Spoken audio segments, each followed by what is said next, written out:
Hello and welcome to this tutorial video about how to play chords and to compose chord sequences.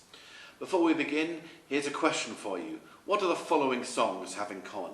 Angel of Harlem, Ape Man, Baba O'Reilly, Bank Robber, Brimful of Asher, Brown Eyed Girl, Calling Elvis, Common People, Crash, Cry Cry Cry, Destiny Calling, Early Morning Rain, Every Morning, Everywhere, Fairy Tale of New York, The First Cut is the Deepest, Fisherman's Blues, Foundation, Get Up, Stand Up, Girl from Mars, I Like You, Here Comes the Night, How Bizarre, I Fought the Law, I Shot the Sheriff, I Want to Be Adored, I'll Be Your Baby Tonight, In the Air Tonight, In the City, Jailhouse Rock, Johnny Be Good, The Joker, Jolene, The Kids Are Alright, Knocking on Heaven's Door, Late in the Evening, Love Me Do, Lullaby, Magic Bus, Massachusetts, One More Night in the Tramp's Vest, Mr. Tambourine Man, Mull of Kintyre, The Best Friend's Girl, Not Fade Away, One Love, Operator, Paperback Writer, Praise You, Red Red Wine, Rhiannon, Ruby Don't Take Your Love to Town, Sit Down, Somebody to Love, Songbird, Stir It Up, Stupid Girl, Suzanne, The Stupid Thing, The Tide is High, Twist and Shout, Two Princes, Around the Bend, Walk of Life, Where Did You Sleep Last Night, Whole Again, Wildwood, You're Still the One, You've Got to Fight for Your Right to Party, and Zombie. Wow. What do those songs all have in common? They all have 4 chords.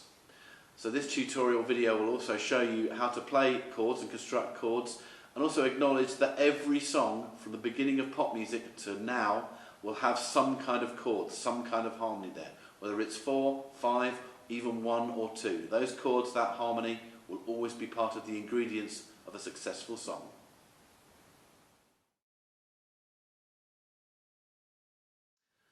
Chords, or harmony, is one of the building blocks of songs and of course music in general.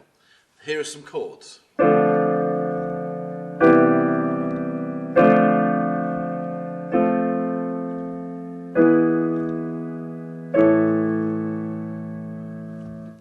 This is also a chord. Technically, so is this. But the chords you're most familiar with are undoubtedly triads. So as the name suggests, triad, tri, 3 notes.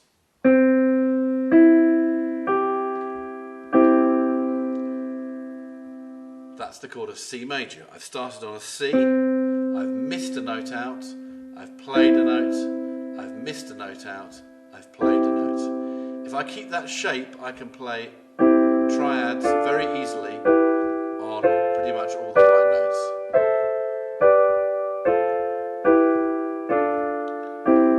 Because I've got my fingers locked into shape, it works very straightforwardly.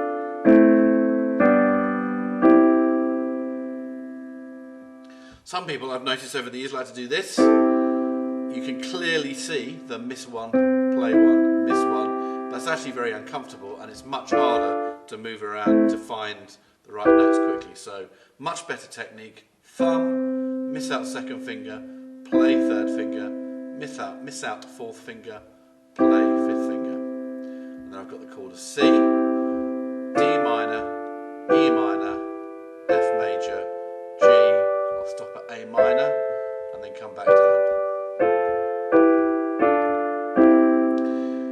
You can also play the chords on the black notes. This is a little bit harder, but still same principle.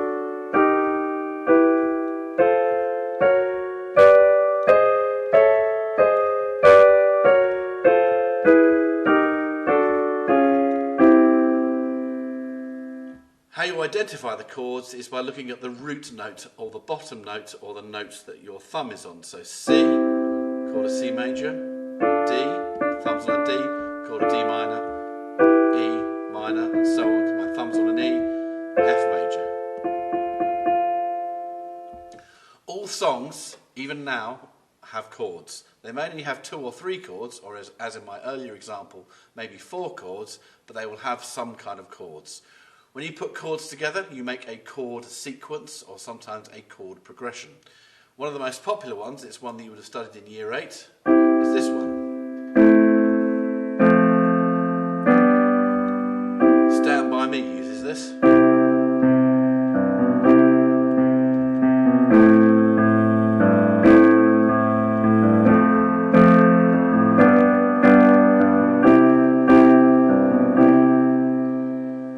We identify chords using Roman numerals.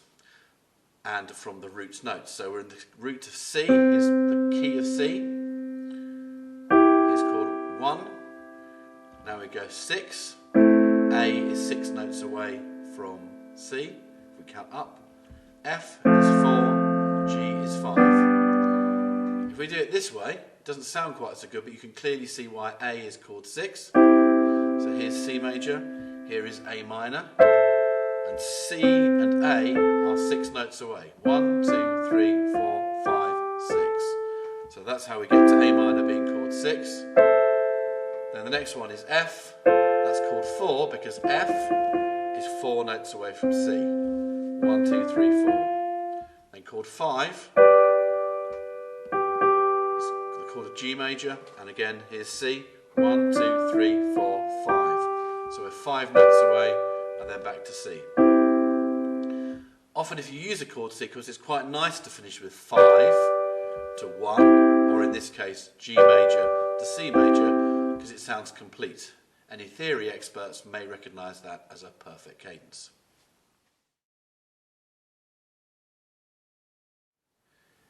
If you're using chords in a more sophisticated way, you can turn them into inversions. So here's C. I take what was at the bottom, C, I put it at the top, and I've got a first inversion. Now if I take what was at the bottom, which is now E, put it at the top, that's the second inversion. So root position, first inversion, second inversion. And it works on all chords.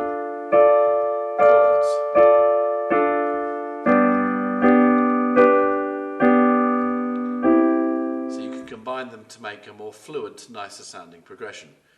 Another popular chord sequence that happens quite a lot is this one. So we said D minor, C, B flat. That's in one of the songs I mentioned in my introduction. It works on any note, so we do it on this one. We can go up, we can go down. It sounds quite nice. Put an A underneath, we'll keep it there.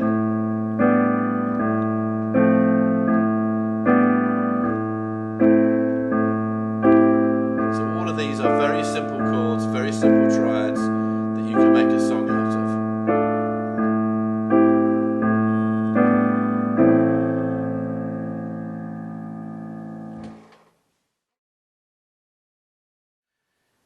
Here is an example of a chord sequence or chord progression that you might see in lessons. So we start in C major, our root note is C, we're in the key of C. So here's chord 1, C, E, G. Here's chord 6, A, C, E. Here's chord 2, D, F, A. Here's chord 5, G, B, D. Here's chord 6 again, A, C, E. Here's chord 4, F, A, C. And chord 5, G, B, D. And chord 1 again, C, E, G. You won't see it exclusively on the screen, but if we take the root note and put it in the bass, you can see just about that. We can make a very easy, quite nice sequence just by taking the root note of each chord, the chord we're playing with our thumb, our right hand, putting it in the left hand. We can do it more sophisticated, in a more sophisticated way, by now using inversions. So chord 1, chord 6, chord 2, chord 5, chord 1, chord 4, chord 5, 7, because I've added an F, and then going back to